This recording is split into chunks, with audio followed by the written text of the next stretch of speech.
Welcome to Great Points, financial insights for improving your relationship with money.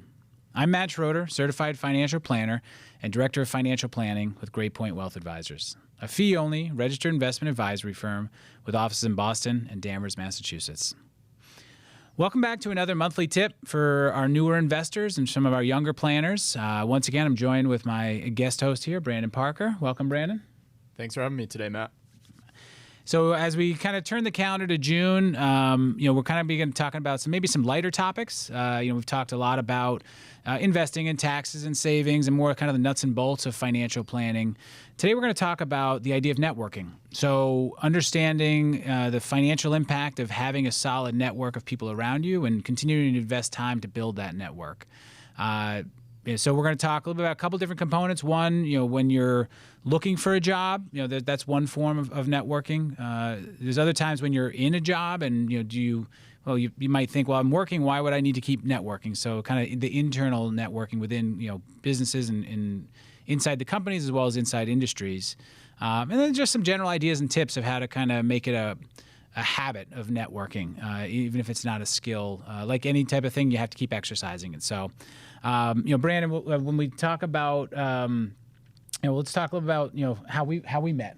So, maybe not the most the direct type of networking, but, why don't you tell everyone how you found me? Yeah. So I was working at a different company, obviously, and kind of had an idea of where I wanted to go.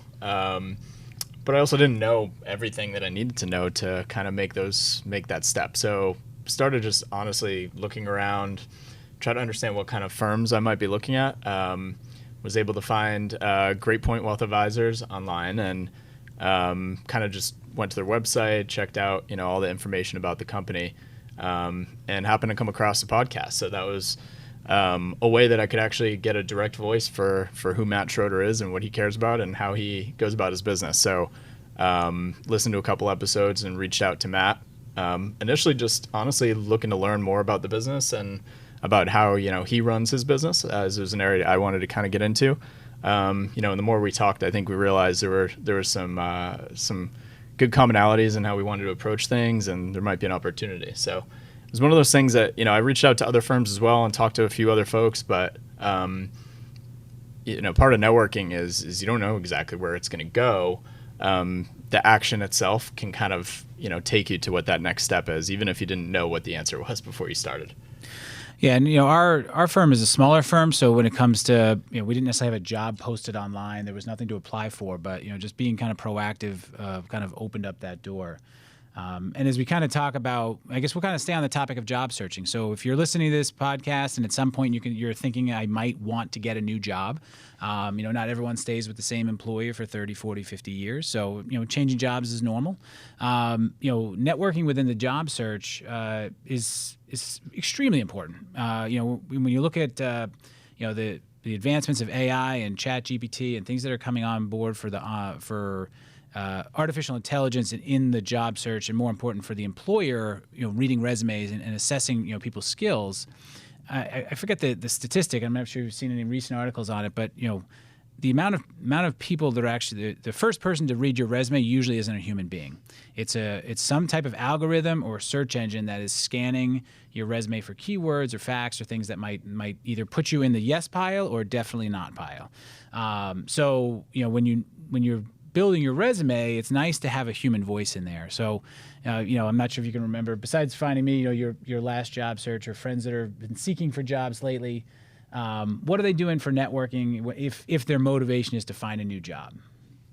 Yeah, it's, my strategy I always wanted to start with, try to talk to some smart people that maybe in the field that you're interested in or, an area that you want to get to know more about.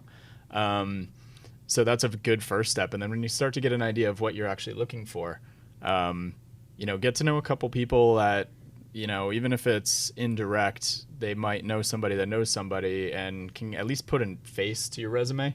As Matt said, it's increasingly difficult to kind of differentiate yourself just because there's a lot of people out there.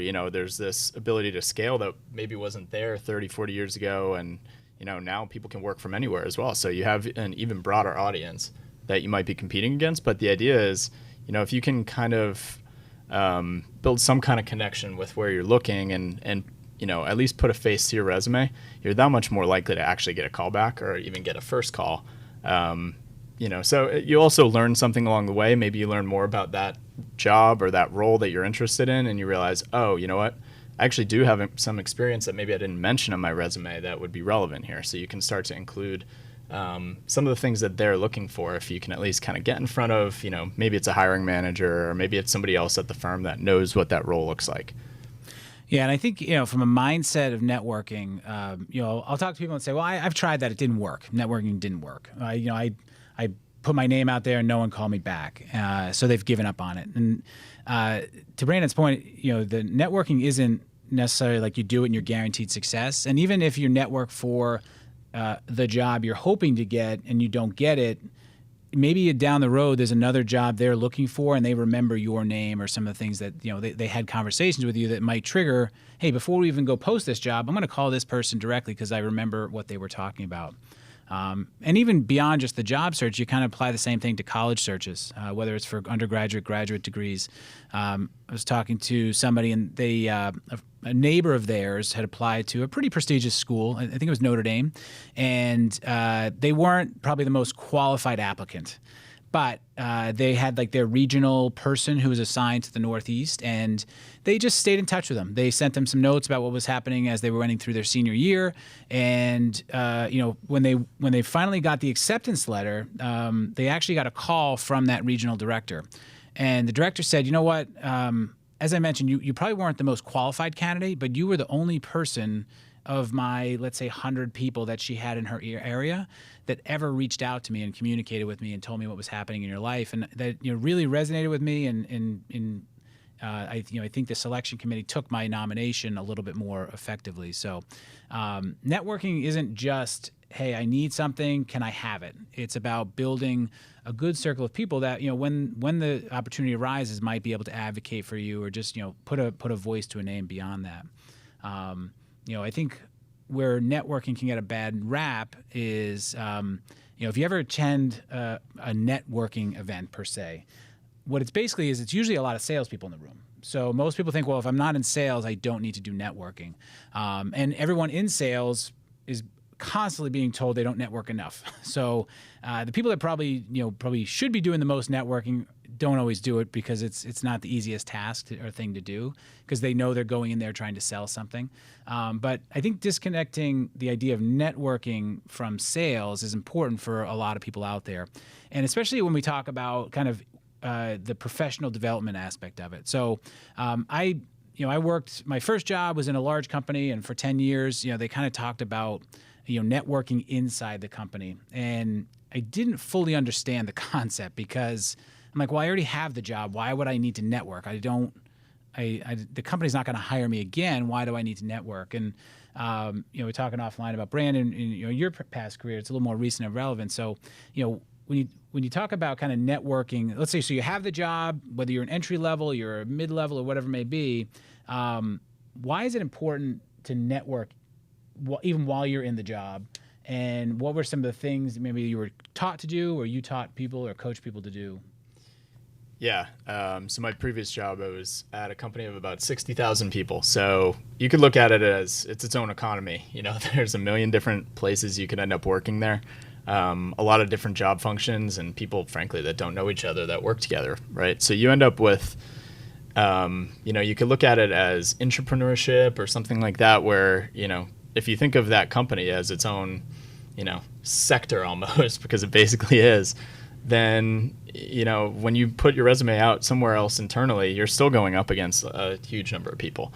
But, what you can do is you start to get to understand the business. You get to understand some of the different parts of the business and what they do, and then you never know how it's going to come back to you. So one example for me was I was looking to kind of change roles, and we were going through some restructuring, and we had a consulting firm in, all that good stuff. So they basically did this big hiring spree internally.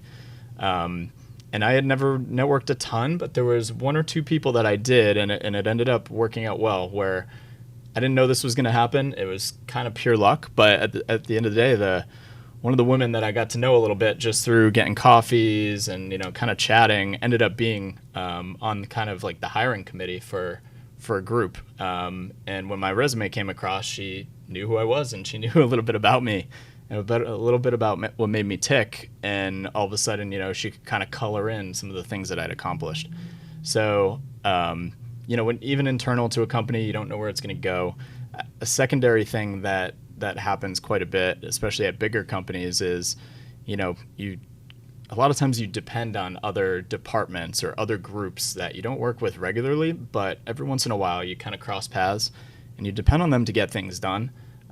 When you have a relationship with somebody, there's that much more trust. Especially again, when you don't know somebody really well, they might be a little distrustful of you. They might think, what is he looking for from me? Or what are they asking for this time? Versus if you have that relationship and some trust built there, they're that much more likely to be receptive to ideas that you have when you do need them. So, there's a lot of different benefits that can come from networking, even internally. And honestly, maybe the best description I've ever heard, and it kind of brought everything together for me, was, there are a lot of things out there in your career that are up to chance a little bit.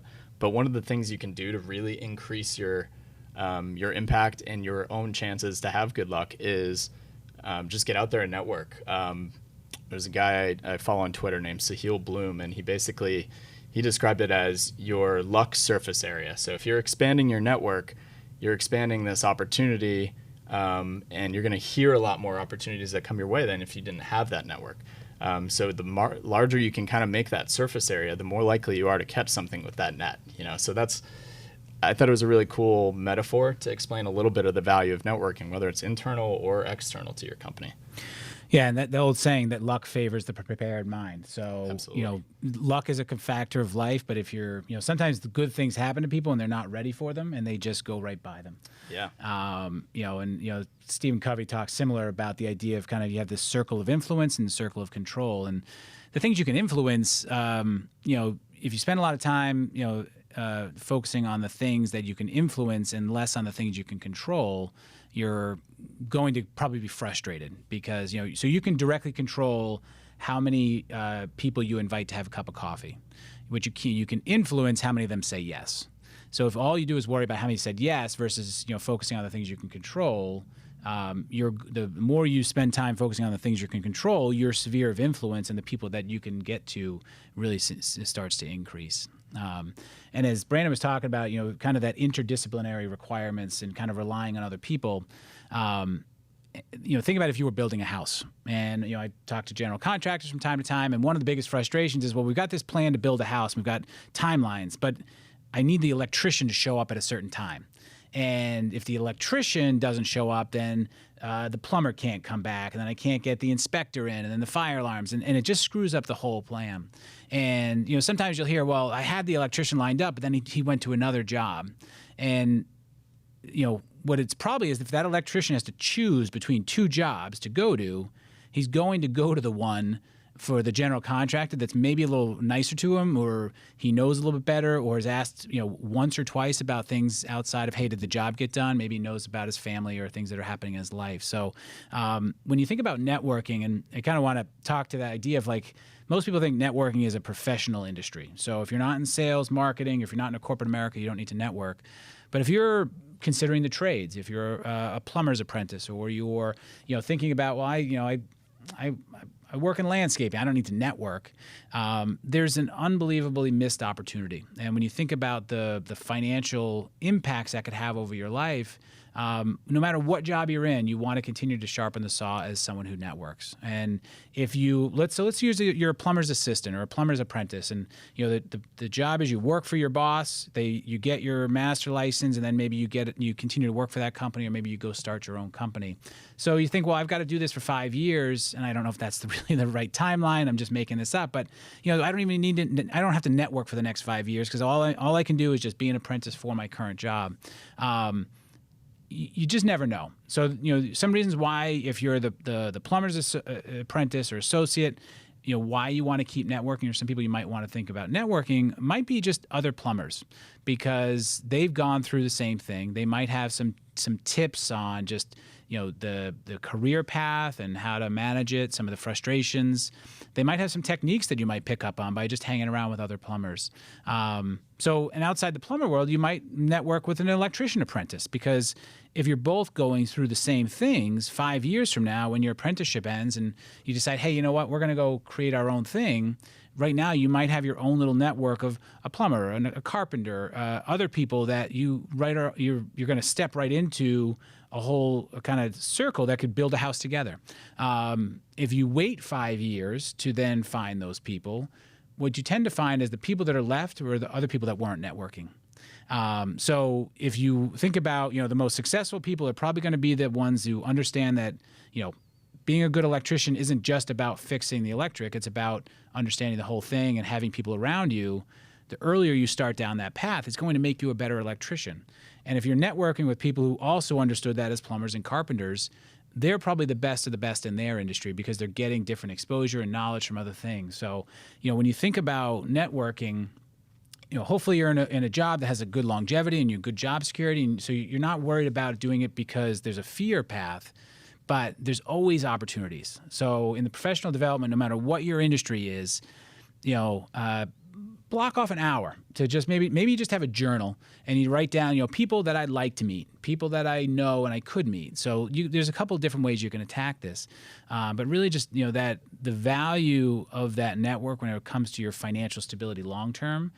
I promise you there'll be a time down the road where you'll reach out to one of those people and they're going to make a significant impact in your life that maybe leads to a job or a new a revenue source or whatever it may be, or maybe they just save your ass for something you screwed up and they're going to help you fix because you've built that type of relationship. So really making networking part of your financial plan, even though it's not a stock or a bond or a savings, is a really big investment in yourself. And I can't stress enough, the time to network is when you don't need it. The reason why salespeople don't like going to networking events is because they feel desperate. They know people are there and know they're trying to sell them something. So they're immediately anxious and that fear exists. So network when you don't need it, and you'll realize that, hey, I'm going to build a lot of these things. I cannot remember who sings the song, but there's a song, and somewhere in the line it says, ask for money, get advice. Ask for advice, get paid twice. Do you have any idea? I'm going to guess Jay-Z. I forget who it is. But it's a perfect line. So if you go ask somebody for money, they'll say, you know what you need to do? You need to work harder. If you go ask them and say, hey, I'd love to be successful like you. Do you have any advice for me? Not only are they probably going to give you advice, but they might say, hey, why don't you, I've got this side job I'm thinking about. Why don't you give it a try? So it takes away that desperation, that fear, that anxiety, and really puts you in a place of seeking knowledge and seeking information because you're trying to better yourself. And, selfishly, you're hoping to, make more money and have a better career and a better life and all that type of stuff. But you're not desperate. That's what you're not leading with. You're leading with networking for information and advice. The last thing I'll leave, we'll kind of wrap things up with, is networking for personal development. So sometimes you go to these things, and I still go to networking events even if I don't necessarily need new business, but I just like meeting new people. And by meeting new people in different industries and different trades, you just get to learn some new things. And like I said, you're not trying to become an expert in their fields, but just hearing a story about how somebody else is pursuing their company or their career path or what they're working on. It just keeps that knowledge, the thirst for knowledge going. So networking beyond just career or professional or personal or service driven, can also be just a good life lesson to keep getting yourself better. Whether it be golf, networking with a former professional golfer for golf tips or whatever it may be. So. Before we kind of wrap, I have an exercise I'm going to give everybody. One of the kind of the things with these episodes has been a little bit of homework. But Brandon, any final comments, tips for networking, both personally, professionally, or? Yeah, I think what you were hitting on at the end there is maybe the most important thing in the end is curiosity. You just genuinely be interested and try to find a way to be interested in what other people are doing. Sometimes that's going to help you learn something that you need to do, or learn more about your own role or something that can help you directly. But a lot of times, just being interested in somebody, you're going to get a great reaction from them because everybody likes to talk about themselves, let's be honest. So if you can be genuinely curious, it's going to take you a long way. Definitely. Yeah. And one easy way to do that is if you're in a circle or anything like that, ask 3 questions for every one you answer. And not peppering them, not like interrogation, but, most people, like I said, if you ask them a question, they'll answer it. And they don't always respond with another question, so it might give you a chance to kind of elaborate on that question. And if you can get 2 or 3 questions in, they're going to get a lot of opportunity to talk about themselves. And then they'll ask you a question. And you want to give some background about yourself and add some value to the conversation. But then, ask more questions. And you'll find that it just keeps the conversation flowing. It also doesn't feel like you're constantly talking about yourself. So here's your homework. This was an exercise that was given to us a long time ago in a past world. And it's basically just assessing your current network. And like I said, it doesn't matter what industry you're in or what field you're in, and you can use tools like LinkedIn for brainstorming. But basically, the simple exercise is on the left-hand column, you make a spreadsheet, and it's the left-hand column with 3 rows to the right of it, or 3 columns to the right of it. And in the left-hand column, you just list out names. So, Joe, Mary, Bob, anyone you can think of or you want to list in there. They could be a past employer, they could be a friend, a college or a high school roommate or something like that. And then you basically give them a grade of either red, yellow, or green, green being the best, red being the worst, in these 3 categories. So the first one is, how well do you know them? So your college roommate that you lived with for 4 years, and let's assume you graduated on good terms, you didn't steal all the furniture at the end of the dime, whatever it may be, they're probably going to get a green. So you know them extremely well. All right, so that's the first grade they get. The second is their network. So who do they know? So your college roommate who you lived with for 4 years, you were his only friend. So they were extremely introverted. They lived in a science lab. They didn't do a whole lot of go out. So they'd probably get a red in their network. They don't know a lot of people or have a lot of influential circles. And then the third grade is, how influential are they? Can they impact other people? So for example, your past boss, who's the CEO of a mid-sized company, might be influential. So they might get a green in influence, but you didn't really know them that well. So they might be red in relationship, green in their network, and green in influence, but they probably wouldn't talk to you that much because you don't know them that well. So as you go through this exercise, what you'll start to see is, well, there's a few people that I know really well that have a pretty big circle themselves and are pretty influential. So you got 3 greens across, and those are kind of like the jackpots. Those are the ones you want to start with. So, those are the ones that are most likely going to have the biggest impact in your life. When you look down the list and you say, I really would love to talk to that person, but I don't know them that well, and even though they've got huge influence. So that might be something that you can influence but can't control. So you might spend a little bit of time, but maybe 5% of your networking time on trying to find ways to get that person to know you a little bit better, or maybe be in the same circle that they're in so you can build a relationship over time. So like everything, it's an exercise. So if you want to get stronger, you have to go to the gym. If you've never lifted weights, you don't walk up and put 225 pounds on a bench press and think it's going to go great. You start with some light dumbbells and you work your way up. Networking is the same. If you've never exercised this muscle or skill, start simple.